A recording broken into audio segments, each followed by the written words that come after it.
nimwagia maji ya moto kwenye mguu. Alitokea kunichukia.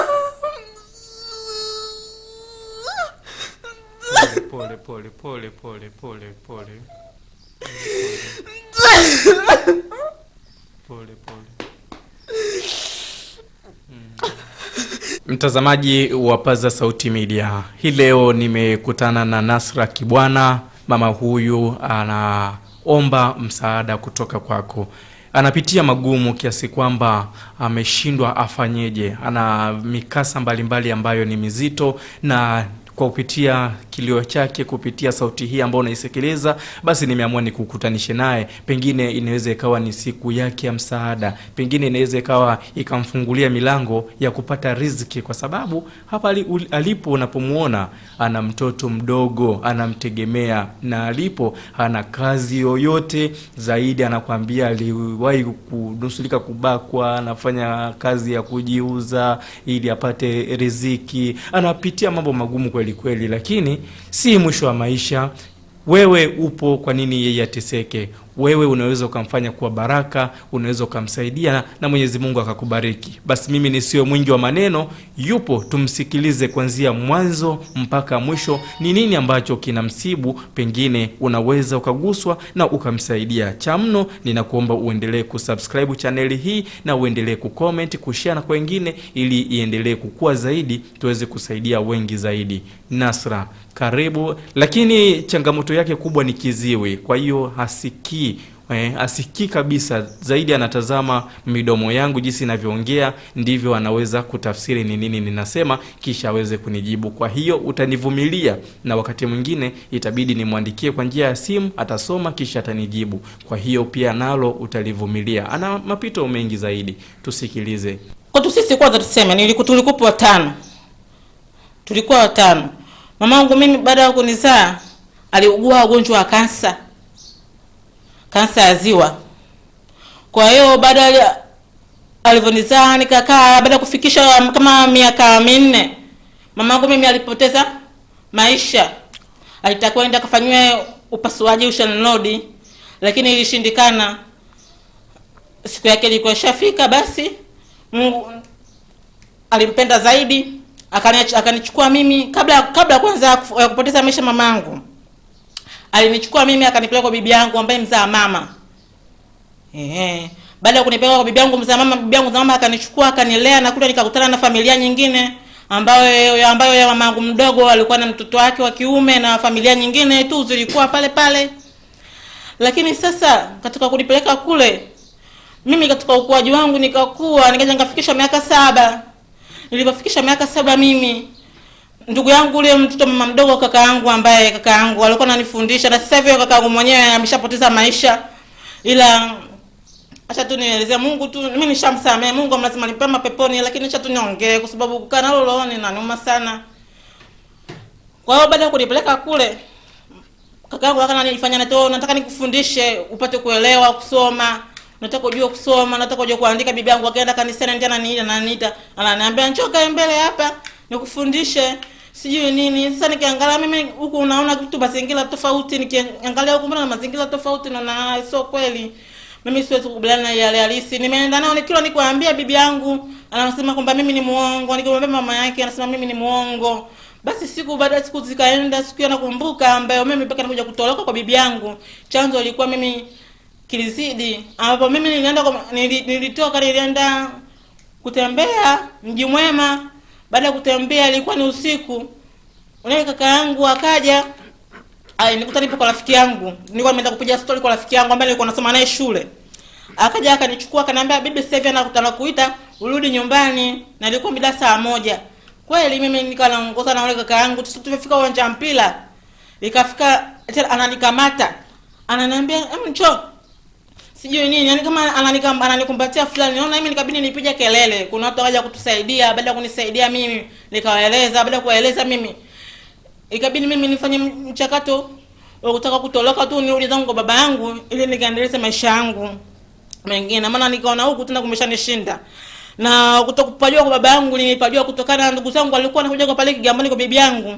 Wanakuja kunitembelea. Kwa hiyo vile wanavyokuja na mimi nikaa naenda nyumbani kwa baba, vile vile wananichukua likizo naenda napaona kwa mimi, nikasoma ramani, nikawa napajua kwamba kwa babangu, kwa bibi yangu, babangu ni wapi.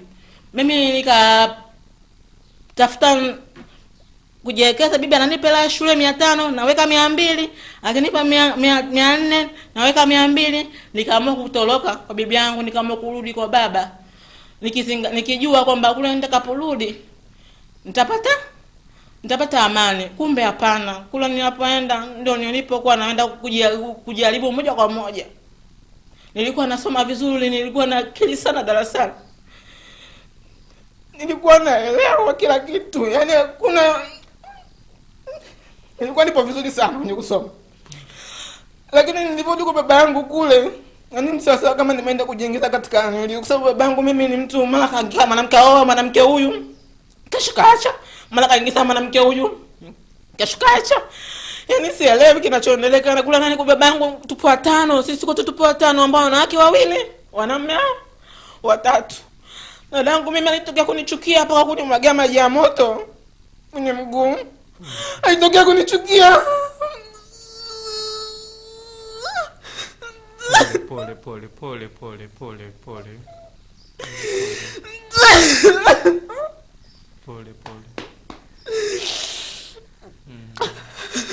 Paka nguo mimi alikuwa nipi, mimi nguo nilikuwa sinunuliga kwa nyamani.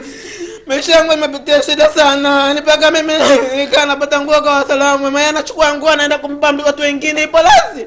Ananunua nguo akampa mtu mwingine, mimi ananiacha. Paka nakuja kufikia ule usichana wangu. Alichukua nguo zangu mimi. Za kunianza usichana wangu ambazo alizonitunza na ambazo alizonipa kuanzia chupi, akachoma moto. Eti ni kisa kidogo tu ambapo nilimwadhibu mwanae kwa fimbo kwa sababu amenitukania mama ambaye ni mama yake yeye pia. Nikamwadhibu, nikamwambia siku nyingine usirudie tena. Hiyo siku jamani nilichokifanywa. Alivorudi mimi pejwa visu na yule dada yangu mwenyewe. Visu nikana jikinga hivi kwa kutumia mkono. Ikaona imenishinda, nikabidi mimi nikimbia bayo kwa ndugu yetu tu, amani nilikuwa nimemkuta hapa, nilikuwa namuita dada, mtoto shangazi, nikakimbia kule akanisaidia, akanifuta damu, nikaa naishi.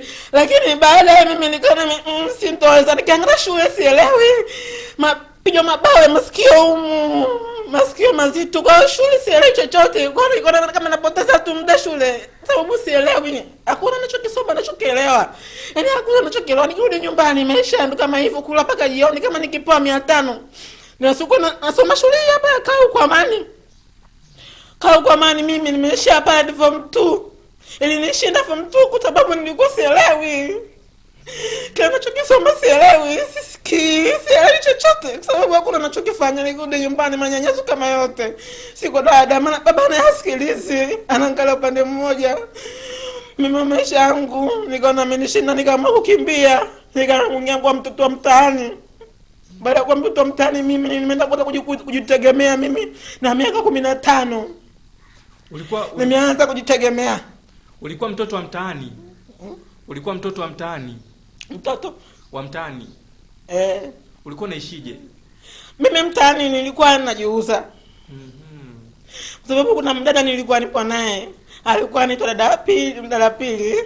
Yeye alikuwa ananishi na mimi, alikuwa ananiambia labda wangu unahitaji uishi kama uishi tu hapa nikusaidie, lakini mimi ilinishinda kwa sababu muda mwingine alikuwa alizingatii na ipo busy na mambo yake. Basi la mimi nilikuwa nabila niwe kama yeye ili nipate kuendeleza maisha yangu. Na nikisosha nilikuwa kila kitafuta kazi nakutana na changamoto, nakuta mwanamume ananiita njoo guest. Au nitaka namba sasa hivi nipe namba ya simu, mtu utafuta kazi baadaye utapata. Nikirudi nyumbani ananitumia message njoo guest. Hakuna nilichokuwa nakipata kwa kweli. Kwa hiyo mimi nikaamua kujiuza, nikaa navuta hadi bange. Pole. Mpaka bange nilitumia kwa sababu ya maisha yangu nilikuwa napitia kwa ile dada. Imeenda mimi nikadanganywa na mwanamume, nikapata mwanamume. Huyu mwanamume alikuwa hapo kwa Unitanga. Alikuwa labda mjini tu kwa sababu ya kuchukua nguo anapeleka kwao, nauza, anasambaza, akanidanganya kule tukaishi. Mpaka mimi nikapata mtoto. Baada ya kupata mimi mtoto, ule mwanamume anaondoka kwao. Mpaka mtoto alishafikia hadi kukaa chini. Lakini Alinikimbia tu ghafla, akaniacha Buza. Aliniacha Buza, aliwaambia majirani, mwambie huyo dada mimi naondoka, kama yeye nenda kwa aombea aondoke. Kwa hiyo mimi tena sikutoka tena kufuatilia tena, na vitu vyangu vya Buza vitu vilitolewa nje na mwenye nyumba kutokana kodi ilikuwa ishaisha. Alitomwita mjumbe akatoa vitu vyangu vyote nje. Alivyotoa vitu vyangu vyote nje, mimi nikabidi sina bali pa kukaa, nikauza sabufa, nikauza na TV, nikapata nauli, nikarudi nyumbani nikijua kwamba tena nitakaporudi safari hii labda ndugu zangu kidogo na wataniona huruma, lakini bado iliendelea vile vile. Hakuna kitu kwa walikuwa wananitenga. Wanaweza wakaongea kicho chochote, wanaingitana chumbani, mimi wananiacha. Dadangu chuki. Kwa nini? Sijajua kwa kweli, mimi sijajua kwa nini wananichukia. Mimi hicho kitu bado sijajua, kwa sababu mimi nimezaliwa tu nishangaa tu nipo pale na ninaishi nao pale na nikishangaa ni baba yangu. Hakuna ninachojua kwa sababu mimi mama hakuwahi kuniambia kwamba yule sio baba yako, wala kuacha hayo kwamba au taarifa au ujumbe kwamba huyu mtoto wa mwisho sio baba yake. Hapana. Ila sijajua kama kwa nini ndugu zangu mimi walikuwa wananichukia mpaka kufikia hatua mimi kumwagua maji ya moto. Na mimi nakumbuka kipindi hicho nilivyokuwa nanimwagia maji ya moto. Nilifuata iti lakini nini jamani mguu wangu. You know? Ndio alama dadangu alonifanya. Dadangu alinimwagia maji ya moto, nililala nisoma na Nyamala mwezi. Nilishinda kuhimili maumivu ya Mwananyamala kwa sababu nilikuwa nakuanguliwa mpaka kisu hichi kilichopigwa hapa, hicho ni kisu kwa sababu pale hapa haya ni mafuta yalikuwa yanagandia. Kwa hiyo kija wale wanakuangua mpaka kutoke damu iwe nyeupe. Mimi nilitaka nitoroke, lakini baada ya siku ya kunifuma mamangu akambo, na babangu mtoko kunifuma nataka nitoroke, akaniambia basi acha nikurudisha nyumbani. Wakanirudisha nyumbani. Dada yangu basi ajishushe, hapana, bado anakuwa mkali sana kwangu. Katika maisha yangu mpaka sasa hivi nakosa kazi na mtoto wa miaka 7. Kwa nini unakoswa kazi? Kwa nini hauna kazi? Kwa nini unakoswa kazi? Kufanya kazi. Kwa nini hauna? Kwa nini unakoswa? Kwa nini unanyimwa? Kazi nakosa. Kwa nini? Kwa sababu ya masikio yangu. Kazi nakosa. Kwa nini yani kwa nini unaambiwaje? Unaambiwaje? Wanakuambiaje? Yaani nikienda kuomba kazi, unachonifanyia wananiambia kwamba nipe namba ya simu, utapata kazi. Mimi natoa namba ya simu nikitegemea kwamba nitapata kazi. Lakini ni tofauti na hapo, bado wananiita, wanahitaji kulala na mimi. Na mimi ukiangalia na shida ya kumkaa kumla binti yangu. Kwa hiyo na mama mwingine wanakubali. Kwa hiyo jamani, naomba mnisaidie sana. Nipata hata mtaji niweze kufanya biashara yangu. Bali mpaka kwa sasa nimetengeneza kibanda na kibanda changu. Hicho kibanda nimekitengeneza, lakini sina mtaji wa kufanya. Kila nikiposti nini FB wananiambulia matusi, naambulia masengenyo wanawake wenzangu, naambulia kusemwa. Yana kuna nachokipata nasema najizalilisha, lakini sio kutokujizalilisha, sipendi kwa hivi. Na mimi huwa naogopa sana Mungu kwa sababu nilikuwa na swali. Hata hivyo unaponiona nafanya hizi vitu, lakini bado na swali. Bado mimi sasa bado kutokuswali kakaangu, na swali. Nafanya hizi vitu lakini Mungu namkumbuka, najua kabisa. Nafanya lakini sipendi. Sababu ya maisha. Hakuna anaweza kunaminiana na mimi, ni Mungu pekee yake. Mungu ndiye anajua mimi maumivu gani ninayopitia. Mungu ndiye anajua mimi naumia kiasi gani. Unatamani upewe shilingi ngapi? Mtaji naumia sana. Unataka ufanye biashara gani na mtaji kiasi gani? Unataka upewe mtaji kiasi gani? Mimi kwa kweli mpaka sasa hivi mimi nilikuwa nahitaji hata milioni 1 niweze kufanya biashara yangu. Biashara gani? Mimi nilikuwa nahitaji kuuza duka la nafaka, chakula. Najua hiyo haitaweza kunikosa kunisomesha binti yangu, kwa sababu hiyo nitakuwa napata hata 100 ya kila siku ya kumpa binti yangu aende shule. Na vile vile nitakuwa napata hata mibuku ya kumpikia binti yangu ile gari tena mlenda. Na kwa sasa unaishije? Unaishije sasa hivi? Sasa hivi unaishije? Sasa hivi kwa kweli maisha yangu sasa hivi naishi kwa kuomba. Na isitoshe kuishi kwangu mna mwingine natokea mwanamume ananiita, nitaje kwenda kulala tena na mimi. Maana hivi ninavyoomba na kutana changamoto nyingi, na kutana mwanamume ananiambia mimi nipo tayari kukusaidia. Akiingia DM kule FB njoo tulale nakupa 50,000. Nikienda kule hamna chochote. Baada ya 50,000 napo 20,000 hata 10,000 unanitapeli kutokana na masiku yangu. Hujanisikia wewe sijui nini. Mimi naichukua kutokana na jana maisha yangu. Hayo ndo maisha yangu nayoisha sasa hivi. Sina maisha. Sina maisha kwa kweli. Na ni maisha yangu ndio hayo nayoishi kwa sasa hivi. Akitokea mtu njoo nisaidie, lakini sio kwa ajili ya kunisaidia bali anilale. Hayo ndio maisha yangu. Mimi naomba Rais Samia, mama yangu, naomba unisaidie, pamoja na viongozi wengine wote, pamoja na Watanzania kwa ujumla. Naomba mnisaidie jamani, naomba mnisaidie. Nataka kupata hata mtaji, nataka kufanya biashara, nipate kumlea binti yangu. Naomba mnisaidie jamani.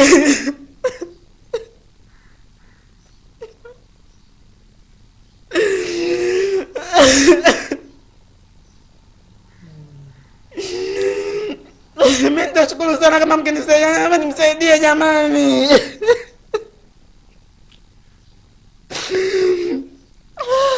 Taja mawasiliano yako. Taja mawasiliano, namba kwa ambaye anataka kukusaidia. Namba yangu ya simu ambazo mtu anaweza kukusaidia. Namba yangu ya simu ni 0770279794. Jina langu la namba Nasra Kibwana Mbegu. Rudia tena. Rudia. Namba yangu ya simu ni 0770279794. Jina Nasra Kibwana Mbegu. Sawa. Na umesema kwa nini hausikii? Kwa nini umesema? Mimi sisikii kwa sababu ya nilikuwa napigwa mabao ya masikio. Nani alikuwa anakupiga? Nani? Tuambie ilikuwaje? Ni ndugu zangu wenyewe ndio walikuwa wananipiga mabao ya masikio. Kwa nini? Tuambie, tueleze. Yaani kiufupi kwa kweli muda mwingine nakuta hamna sababu. Kwa sababu muda mwingine mimi huwa nakosa kwenda shule kutokana sielewi ninachokifanya. Tena nikienda shule naona sisikii ama chochote. Basi utakwenda shule mibao alafu hakuna wanachonijali kusema kwamba baba ananipa hela ya kula, hapana. Yaani zaidi ya kunimwagia tu mashombe ya dagaa basi na kuninyanyasa. Yaani kuna vitu vingine kama ni dada yangu hakuna anachomkosea kabisa, lakini alijengea chuki mpaka namuogopa. Yaani mpaka naogopa kurudi nyumbani kwetu kwa kweli. Ila siwezi kumkashifu sana baba yangu. Wala siwezi kumkashifu sana mimi, nishasamehe kwa sasa. Yuko wapi baba yako? Namwachia Mungu. Baba yangu yupo Stikona. Kwa nini asikusaidie? Kwa nini asikusaidie? Baba yangu ana uwezo kunisaidia kuhusu swala la pesa. Baba yangu mimi anaangalia upande mmoja. Kwanza anisikilizi ninachokiongea na anifatishi ninachokisema.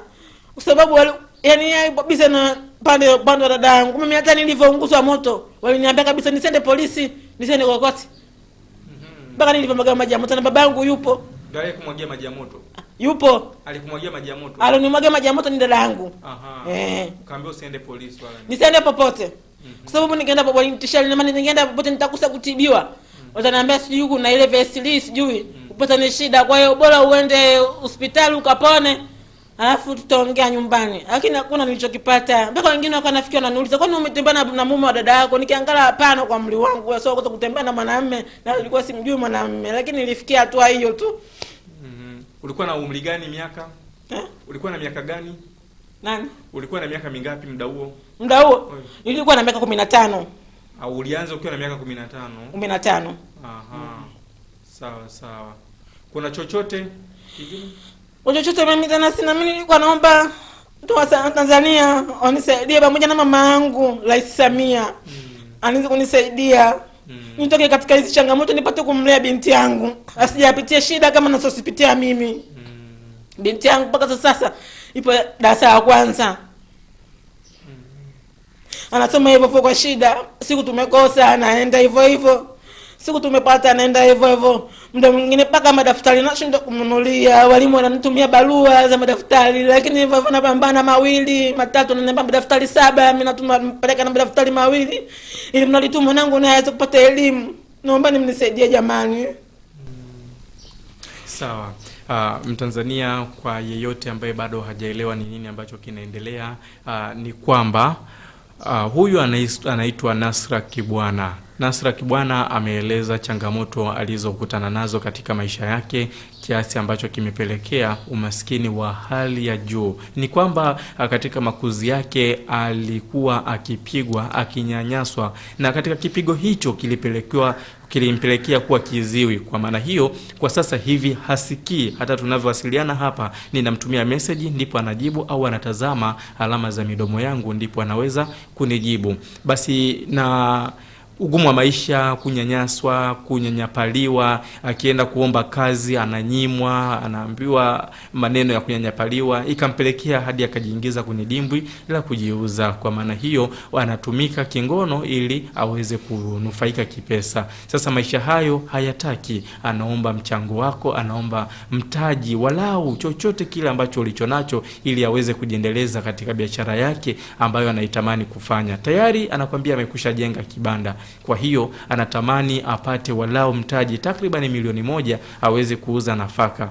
Na pesa hizo atazitoa wapi? Na ili hali akihangaika huku na huku anakoswa. Basi ni kupitia wewe, ukipata 1000, 2000 msaidie ili aweze kujikomboa kiuchumi, aweze kumsomesha binti yake ambaye alimpata kwa kutelekezwa na mwanaume ambaye alimzalisha. Mwanaume yuko Tanga na hana habari zozote kuhusiana na mtoto huyo. Hii ni Paza Sauti Media, ninaomba umsaidie mtoto huyo kwa namba za simu ambazo amezitaja. Basi mimi ninawatakieni wakati mwema, muwe na kila lililo jema.